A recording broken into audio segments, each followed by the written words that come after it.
You know, they say sports is unpredictable. They say they never really know what's going to happen. But the one thing I do know, never know what's going to happen with this team. That's for sure. Definitely unpredictable. Can't tell you. Done pretending to know all the things and how everything's going to work out for this team. But the one thing I do know is that the Jets are always gonna Jets.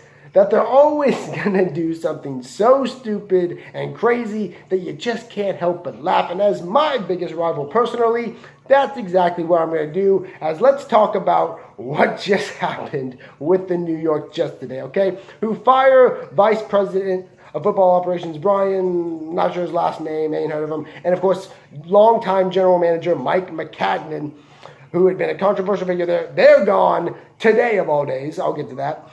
And Adam Gase, new head coach Adam Gase, hasn't even coached, a former Dolphins head coach, hasn't even coached a game with the New York Jets, is now the interim general manager. And no matter who they pick, they'll eventually be the full-time general manager. Clearly the head man in New York now, right? Clearly the head decision maker. Because for some reason, even though he hasn't proven anything in the NFL, and I'm not an Adam Gase hater, I believe in him as the Dolphins. I wasn't, an advocate for him being fired. I was okay with the move when we got rid of everybody and just went full rebuild, because to me, just blaming it on Adam Gase when I thought there was a lot of roster flaws with this team, and I thought Mike Tannenbaum, the general manager, was the biggest problem, I wasn't down for that. But when everybody gone, I was like, okay, cool. And he gets the job with the New York Jets, so I'm like, all right, now he's with my rival, so forget that dude, right?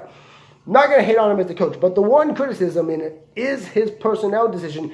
And the other thing is he hasn't yet won anything of significance in the NFL. He's never gone to a Super Bowl. He's never been like coach of the year or something, or made all these huge accomplishments. And yet he not only gets head coaching jobs, he keeps getting powerful coaching jobs, making personnel decisions. And now that's what he's doing over in the New York Jets. So they just promote him with all the questions of when he had that power in Miami and brought in guys like Jay Cutler and some of the guys that he let walk and go away.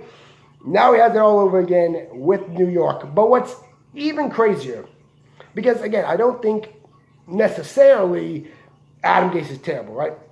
Don't know about the personnel decisions, but just what's crazy is this was not just an offseason, a big offseason for the Jets. It was a huge one. You had found a year ago what you believed to be your franchise quarterback of the future in Sam Darnold. And as a part of your rebuild, you had a lot of money this offseason and a lot of draft picks, similar to what Miami's going to have next year. When I keep talking about the Dolphins having $100 million that they could spend and 12 draft picks, that was this year with the Jets, and they already had the quarterback. And now you wanted to do what all the other teams do, which is find that young quarterback, and then the next offseason, do everything you can to surround that young quarterback. Once he proves himself his rookie year, that he is as good as you thought he was going to be when you drafted him, you surround him with as much talent as possible to make him succeed. So this was a big offseason.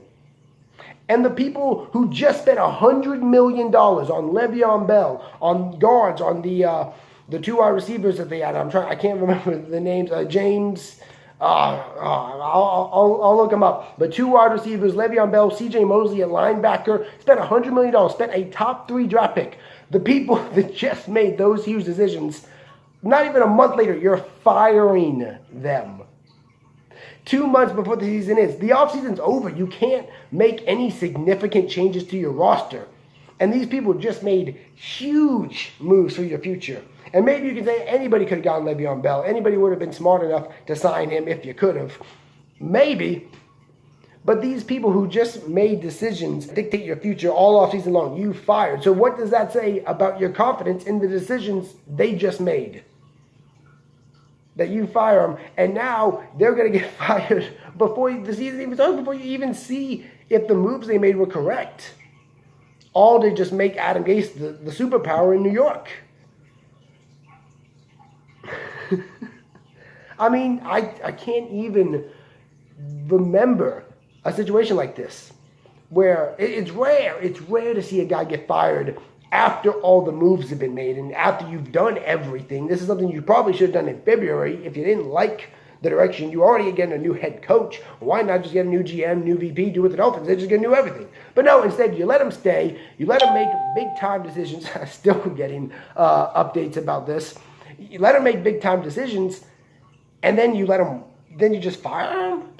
Crazy. Let me know what you guys think. maybe it works out, but to me, it is not a good look for those Jets, which is good news for me. Dolphin fans, comment down below, let me know. And, of course, continue to like and subscribe because the videos keep on coming here on Beyond the Benches. I will see y'all later.